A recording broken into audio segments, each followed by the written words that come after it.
Oi, gente, tudo bom? A franquia Uma Noite de Crime já conta atualmente com 5 sequências e um seriado, e é um grande sucesso, sempre com bastante bilheteria e pouco investimento. Então, obviamente, a ideia era estender essa franquia durante muito tempo, porém os criadores anunciaram que essa quinta obra é a última da franquia. Mas será mesmo? Em Uma Noite de Crime 5, A Fronteira, que no nome original é o Expurgo Eterno, tem umas referências que de fato dão a entender que a gente estaria encerrando a franquia. Porém, já existem rumores de que ela vai continuar e o final dá a entender de fato que pode ter sim uma continuação. É uma obra diferenciada das outras, porque ela tem uma pegada muito mais de rebeldia, de anarquia, mais até do que o segundo filme que leva o nome de Anarquia. De todas as obras, para mim é a segunda melhor de toda a franquia. Vou comentar aqui o diferencial dela, porque ela é tão interessante na minha opinião, tudo sem spoilers. Então, se você não assistiu ainda ao último filme de Uma Noite de Crime, aqui você vai saber tudo sobre ele, sem nenhum tipo de revelação que possa comprometer você a assistir a obra depois.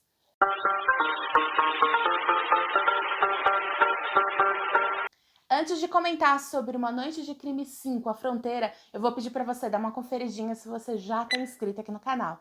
Senão eu vou te convidar a clicar nesse botãozinho inscrever-se. Também já me ajuda e dá um joinha logo agora no começo do vídeo. Isso faz com que a comunidade aqui cresça e eu possa trazer mais trabalhos para vocês.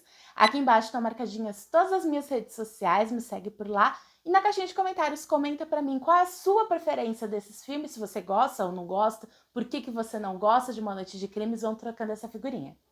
Uma Noite de Crime 5, A Fronteira, tem como nome original o Expurgo Eterno, porque justamente essa é a ideia dos participantes deste ano.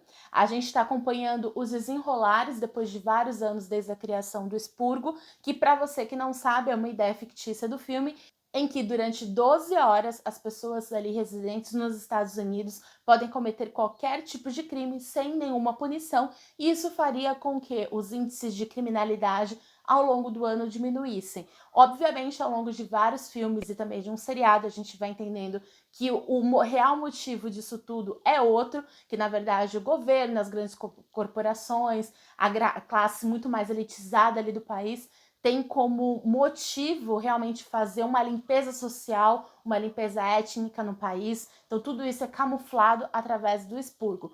Embora, obviamente, o tema seja muito abraçado por diversas pessoas, especialmente pessoas mais nacionalistas, negacionistas, coisas que hoje em dia a gente também encontra na vida real, né? E os Estados Unidos é o grande epicentro disso tudo. Então, provavelmente, uma das grandes motivações para que esse filme fosse feito e nos modos do que ele foi feito foi justamente o cenário atual lá no país. Embora a produção, obviamente, foi atrasada por causa da pandemia da Covid-19, então um filme que era para ser lançado em 2020, no final de 2019, para pegar justamente o auge das eleições, o auge daquele governo do Trump, que era muito mais separatista, que tinha umas questões muito mais complicadas com imigrantes, com pessoas vindas de outros países, que é o foco principal desse filme, acabou não saindo no timing correto, e o filme saiu depois das eleições, então depois de uma nova eleição que acabou elegendo um outro tipo de governante que tem um pouco menos desse caráter, um pouco menos desse sistema individualista, separatista, como tinha no governo anterior. Então talvez o time do filme tenha prejudicado um pouco a bilheteria do trabalho, bilheteria, todos os reflexos de discussões posteriores à trama. Mas por que disso tudo? O trabalho gira em torno de duas famílias. Uma tipicamente texana, super nacionalista, super centralizadora, super ligada realmente às tradições ali norte-americanas no sul do país, e também de dois imigrantes que são mexicanos. Então a gente vai acompanhando o quanto essas pessoas, dentro de uma certa dificuldade, acabam tendo que se unir, tendo que abrir mão de alguns pensamentos, de alguns preconceitos já formados, então a gente vai acompanhando o desenrolar de tudo aquilo. No trabalho a gente também tem a questão das pessoas que acreditam no expurgo muito mais extenso do que de fato acontece, porque como eu comentei, a ideia do expurgo são somente 12 horas, então das 7 da noite às 7 da manhã, e as pessoas poderiam cometer crimes somente naquele horário. E justamente uma das coisas que muitas pessoas levantou durante esses anos todos de criação dos filmes, que é a questão de como se controla as pessoas, como faz com que elas parem de matar, de roubar e tudo mais a partir das 7 da manhã. A gente parte de uma premissa que todo mundo vai obedecer a uma ordem nesse sentido. É respondido nesse filme. Então, a partir de vários anos tendo expurgo, vários anos de complicações, de questionamentos da própria população, de várias questões mesmo de preconceitos raciais, de intensificação de alguns tipos de diferenças entre as pessoas, ali no país as pessoas passaram a não obedecer mais as regras básicas do expurgo, ou seja, do horário pré-determinado. Então, nesse filme, pela primeira vez, a gente vai acompanhando grupos de extermínio, pessoas que são contra aquela organização ali do expurgo e acabam realizando o expurgo também fora dessas 12 horas preliminares. Então, a gente acompanha ali como epicentro ali no estado do Texas, mas também a gente vê que isso acontece ao longo do país. E uma das coisas mais interessantes da trama é que é toda aquela analogia com os imigrantes. Então, enquanto em outras situações a gente tem os imigrantes tentando chegar nos Estados Unidos para tentar uma vida melhor, tentar o sonho americano, no caso desse filme, a gente acaba vendo o contrário.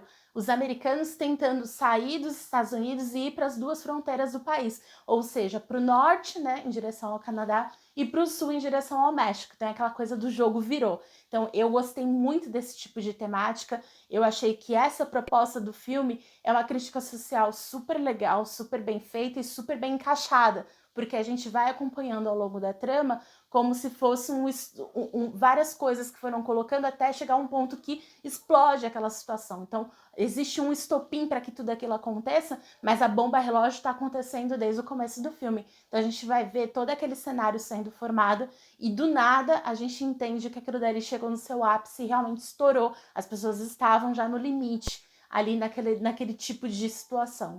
O diretor do filme é mexicano, então talvez até um pouco da realidade ou das coisas que ele presencia no dia a dia ele acaba trazendo um pouco para o filme. Não necessariamente essa questão de fuga, de fronteira e tudo mais, mas sim do olhar diferenciado do americano padrão, de repente aquele americano muito mais nacionalista, com os imigrantes, com pessoas que são latinas, pessoas de outros países, e ali naquela relação ele faz esse paralelo, quase uma lição de moral que fica no final do filme de que todo mundo é igual, todo mundo tem que ser parceiro e numa necessidade, um depende do outro, independentemente da sua origem, independentemente da sua raça, da sua cor e afins.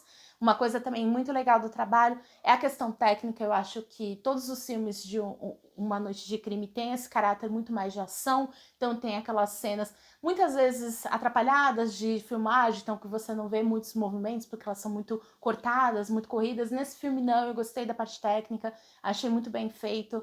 Essa questão da caçada dos humanos, tem umas questões de armadilhas às vezes, tem alguns cenários em que eles ficam presos em alguns locais, eu achei a cenografia muito interessante. Então eu achei um filme muito bom. Para mim, o primeiro filme da obra ainda é o melhor. Eu sei que tem muita gente que não gosta, eu gostei muito. Eu acho que o primeiro é muito legal, o segundo eu gosto bastante, mas eu tento dizer que esse A Fronteira ainda é melhor do que o segundo, justamente por esse diferencial, né? Por não ficar preso somente naquele horário, por ser um trabalho que tem aquela alusão a coisas reais que acontecem.